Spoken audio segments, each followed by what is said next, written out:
이번에는 귀농인이 알아야 할 미래 농업 전망에 대한 말씀을 드리고자 합니다. 우리들의 삶의 요소 중에서 중요하지 않은 것은 없습니다. 우리는 그 중요한 순서를 매일씩 주로 표현하고 있는데 그중 첫 번째가 먹거리임을 그 누구도 부인할 수 없을 것입니다. 그동안 우리나라의 경우 많은 경제 발전을 이룩하여 먹을거리 빈곤에서 벗어나 걱정 없이 살고 있지만 지구에는 북한과 같은 빈곤한 국가는 많이 있습니다. 농업의 미래 전망은 어떠냐고요? 농업의 가장 중요한 역할은 생존에 절대적으로 필요한 식량을 생산 공급하는 일입니다. 인류는 예로부터 지금까지 그리고 앞으로도 식량을 농업에 의존해야만 하는데 식량 문제는 수요와 공급의 불균형에서 오는 것으로 19세기에서 20세기를 지나는 동안 인류 사회는 농업사회에서 성숙된 산업사회로 전환되었고 빈곤의 악순환에서도 벗어날 수 있었습니다. 또한 기계화와 자동화를 통한 제조업의 생산성 향상이 산업사회의 성장을 이끈 원동력이 되었고 자본 형성과 지속적 투자는 20세기 모든 산업 국가들이 취한 성장 전략의 기본이 되었습니다. 20세기 후반부터는 선진국들은 산업사회에서 벗어나 지식과 정보 축적 및 활용을 통하여 생산성을 향상시키고 가치를 창조하는 지식정보사회로 전환하였고 최근 정보통신 기술이 급속히 발전하면서 인류는 또다시 새로운 도약을 시작하였으나 새로운 기회와 함께 수많은 문제점에 직면하고 있습니다. 정보통신 기술 발달은 도시공간의 변화를 가져오게 되었고 전자상거래가 확산되고 재택근무와 같은 새로운 업무 수행 방식을 통해 도시의 인구 밀도가 완화하고 거주지역에 대한 선호도가 근교지역으로 점차 변화되고 있습니다. 경제적 측면에서도 전통산업 퇴조와 더불어 산업구조가 조정되면서 인력이 배출될 것이고 새로운 기술을 습득하고 이용하는 계층은 부를 축적하는 반면 소외된 계층은 경제적 불안정 속에서 또 다른 변화를 하게 될 것이고 새로운 형태의 질서가 형성될 것입니다. 그래서 귀농인들에게 참고가 되라고 준비했습니다. 이번 교육에서는 귀농인분들이 알으셔야 될 미래 농업 전망에 대해서 말씀을 드릴 텐데요. 우리 농축산업의 일반적인 현황, 그 다음에 요즘 이제 4차 산업이 큰 이슈가 되고 있는데요. 4차 산업과 농업이 어떤 관계가 있는지에 대해서 좀 살펴보겠습니다. 그리고 시설 원해, 축산 분야, 그 다음에 6차 산업, 이런 부분에 있어서 스마트팜 기술들이 어떻게 활용되고 있는지 저희가 전체적으로 살펴보고요. 그 다음에 그거와 관련된 정부에서는 어떤 지원 사업들이 있는지 본 교육에서 알아보도록 하겠습니다. 예, 안녕하세요. 귀농인이 알아야 될 미래농업 전망 교육을 맡은 이성호입니다. 첫 번째 시간은 우리 농축산업의 현황과 전망 부분에 대해서 살펴보도록 하겠습니다.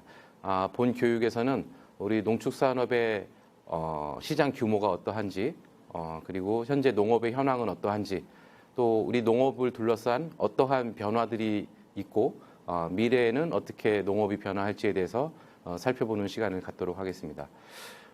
먼저 식품의 시장 규모를 말씀을 드릴 텐데요.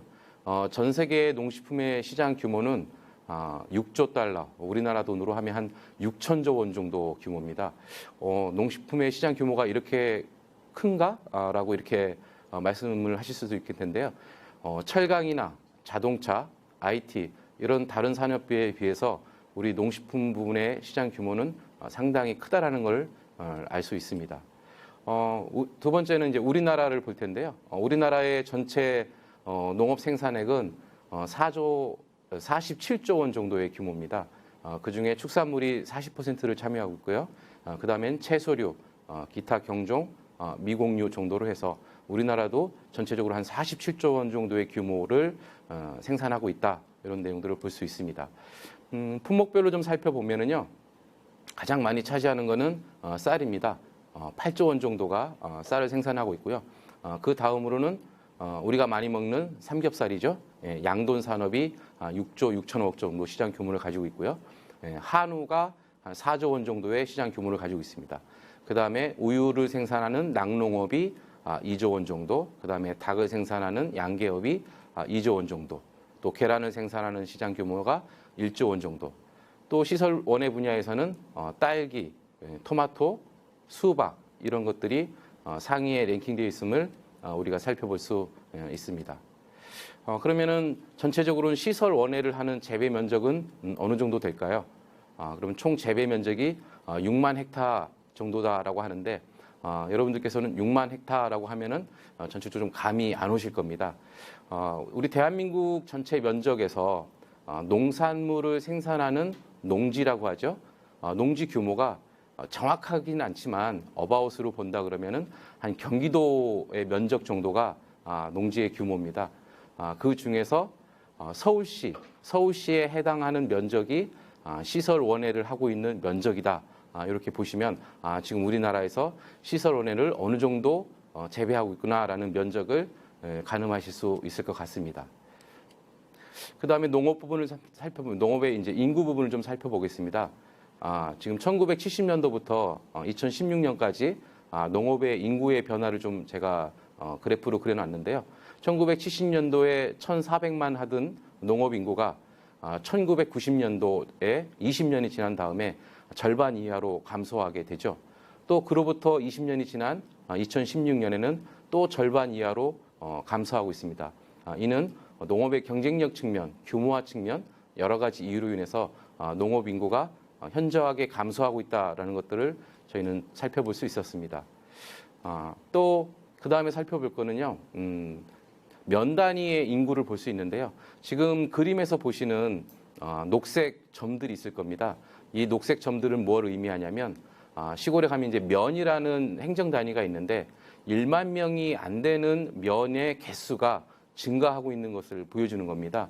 그래서 1990년도에는 많지 않았던 그런 지역들이 2010년에 보면은 굉장히 많이 늘어나는 것을 볼 수 있겠죠.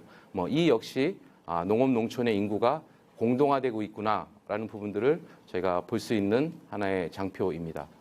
또 한 가지 농업 인구에서의 중요한 특징은 이미 다 알고 계신 거지만 고령화라는 부분을 볼 수 있습니다.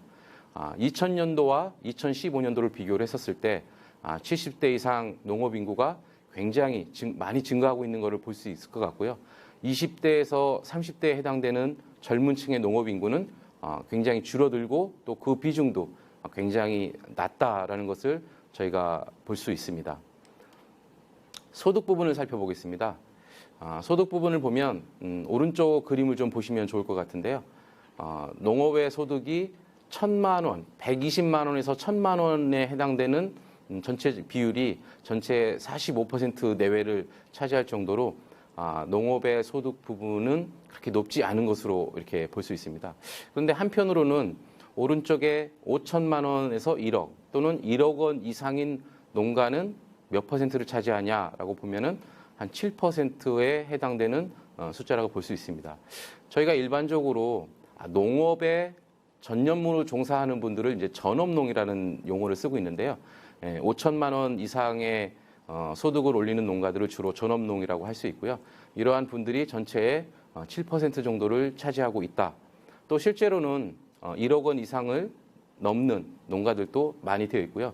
지금 퍼센테이지로 2.2, 2.7%로 되어 있는데 실제적인 숫자로 본다 그러면은 한 3만 농가 정도는 1억 원 이상의 소득을 올릴 수 있다라고 볼 수 있고요. 그러면 중간에 120만 원에서 1,000만 원 되는 사람들은 어떤 분들일까라고 보면 앞에 도표에서 제가 설명드렸던 60대, 70대 이상의 고령농들이 주로 그쪽에 많이 차지하고 있습니다. 그래서 농업 부분에서는 소득이 굉장히 양분화되어 있다. 그러니까 소득이 높은 분들은 상당히 높고 또 낮은 분들은 또 매우 낮고 이런 부분들이 농업 소득의 어떤 분포로 볼 수 있을 것 같습니다. 소득적인 측면에서 한 가지를 더 살펴보면 도농 간의 소득 격차, 그러니까 도시와 도시 근로자와 농촌의 농업에 종사하시는 분들의 소득 수준을 볼 수 있는데요. 2015년 기준으로 도시의 근로자들의 평균 소득은 5,800만 원 정도로 통계 자료가 나와 있습니다. 농업 부분은 3,800만 원이고요. 도시와 농촌의 격차는 갈수록 이렇게 늘어난다라는 것을 볼 수 있는데요. 그 부분은 농업의 경쟁력인 측면도 볼 수 있겠지만 앞에서 설명드린 바와 같이 고령농들이 많이 분포되어 있는 1,000만 원대의 농가 수가 많다 보니 전체적인 농업 소득의 평균은 낮게 형성되어 있는 것을 알 수 있습니다. 또 한 가지 우리 농축산업의 현황에서 살펴봐야 될 것은 우리나라 농업이 가지고 있는 생산성이라는 것을 살펴볼 수 있습니다. 제가 지금 토마토와 파프리카라는 두 가지 품목을 가지고 선진국, 네덜란드의 선진국과 한국의 생산성을 좀 비교를 해봤거든요. 토마토를 네덜란드에서 단위 면적당 100을 생산할 때 한국은 어느 정도나 생산하고 있느냐라고 보면은 한 60% 수준으로 생산을 하고 있다. 그 얘기는 농업 선진국과 한국의 생산성이 좀 차이가 많이 난다. 이런 부분들을 볼 수 있고요. 또 축산 부분을 살펴보면 양돈 산업에서 저희가 중요한 생산 지표로 보는 것을 이제 MSY라는 용어를 쓰고 있는데요. MSY는 한 마리의 엄마 돼지가 1년간 새끼 돼지를 낳아서 시장에 얼마만큼 많이 출하를 하느냐라는 숫자를 MSY라는 숫자로 표현을 합니다. 즉 여기서 MSY가 26.9라는 얘기는 엄마 돼지 한 마리가 1년에 새끼를 낳아서 시장에 출하한 돼지의 마리수가 26.9마리다라고 볼 수 있는데요. 선진국인 네덜란드의 경우에는 26.9마리, 즉 한 27마리 정도를 시장에 출하를 하는데 우리나라는 18마리 정도를 시장에 출하를 한다라고 볼 수 있습니다. 물론 2015년 통계이기 때문에 약간의 변화는 있겠지만 선진국에 비해서 양돈 부분에 있어서도 생산성이 낮게 나타나는 것을 보실 수가 있겠습니다. 그래서 이러한 부분들을 종합적으로 보아서 농업의 경쟁력이라는 것을 전문기관에서 이제 측정을 했는데요. 우리나라는 OECD 평균보다 좀 낮게 형성되어 있고요. 전체적으로 보면은 한국은 세계의 한 17위 정도를 차지하는 것으로 이렇게 볼 수 있습니다. 그 다음에 제가 말씀드릴 내용은 우리나라 지금 농업은 그러면은 큰 변화를 가지고 있는데 어떤 변화가 일어나고 있는지 한번 살펴보도록 하겠습니다.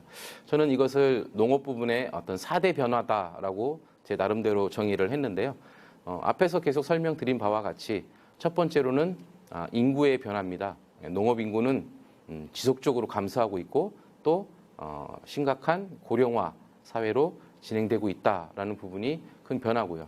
그래서 결국에는 농촌에는 많은 일손들이 부족할 수밖에 없는 상황으로 변화하고 있다는 것을 알 수 있습니다. 두 번째로 우리가 농업 부분에서 눈여겨봐야 될 변화 중에 하나는 기후의 변화입니다. 요즘 뭐 온난화다 뭐 이런 부분들에 대해서 언론에서 많이 나오고 있는데요.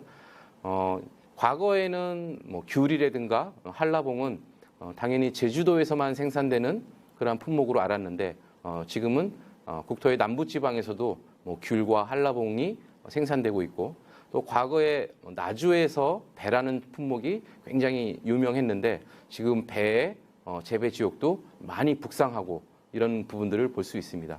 이 부분은 우리가 현재 어느 지역에서 어떤 작물을 재배하느냐 이런 부분들이 기후의 변화에 따라서 재배 작물의 변화도 발생할 수밖에 없고요. 또 이것은 농업 기술 부분에 있어서도 큰 변화를 가져올 수밖에 없는 내용이다라는 부분에서 제가 중요한 변화의 한 꼭지로 말씀을 드렸습니다.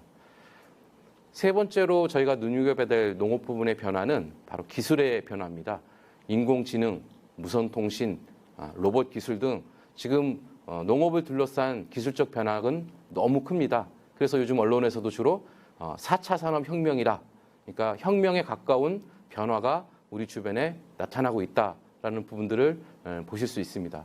우리 농업 부분에서는 이 4차 산업의 변화가 단순히 다른 산업 분야의 변화가 아니라 농업 부분에서도 굉장히 중요한 변화의 요인이다라는 부분을 우리가 알아야 될 것 같습니다. 또 네 번째로 저희가 중요한 변화라는 부분은 컨버전스라는 용어를 썼는데요. 컨버전스는 여러 가지 기술 또는 여러 가지의 패러다임들이 융복합되는 것을 우리가 컨버전스라고 볼 수 있는데요.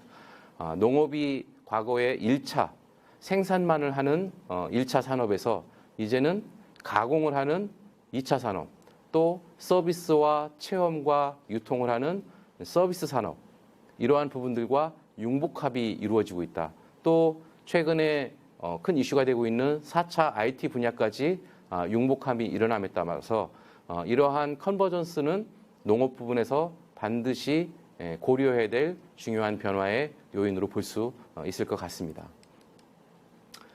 지금까지 제가 농업 부분의 현황과 또 변화들 봤는데요. 자, 그러면은 미래의 농업은 과연 어떻게 갈 거냐? 여러 가지를 설명드릴 수 있을 것 같습니다. 근데 저는 그 미래 농업은 한마디로 정의를 했습니다. 미래의 농업은 이제 정밀 농업으로 간다. 기후에 의존하고 사람에 의존하고 노동력에 의존하는 또는 생산에 의존하는 그러한 과거의 농업에서 이제는 분석하고 통제하는 그러한 부분에 정밀 농업으로 가는 시대가 올 것이다. 그리고 이미 왔고요. 전문기관에서 분석한 자료에 의하면 그 시장 규모도 엄청나게 크게 성장하고 있다라는 부분들을 볼 수 있습니다. 지금까지 저는 농축산업의 현황과 전망에 대해서 말씀을 드렸는데요. 농축산물의 시장 규모 6천조 정도의 큰 시장 규모를 가지고 있고 우리나라만 해도 47조 원이라는 큰 시장 규모를 가지고 있다. 근데 우리의 농업은 인구나 경쟁 생산성이나 여러 가지 측면에서 열의에 있는 부분들이 충분히 존재하고 있는데 새로운 변화들, 인구의 변화, 기후의 변화, 기술의 변화 또는 컨버전스 등 우리 농업을 둘러싼 많은 변화 요인들은 농업 부분에서의 새로운 기회 요인이 될 수 있고요. 새로운 핵심 변화 요인이 될 수 있다. 그 중심에 저는 정밀 농업이 있다라는 부분으로서 농축산업의 현황과 전망을 마무리하도록 하겠습니다. 감사합니다. 끝까지 청취해 주셔서 감사합니다. 유익했다면 구독과 좋아요 부탁드려요.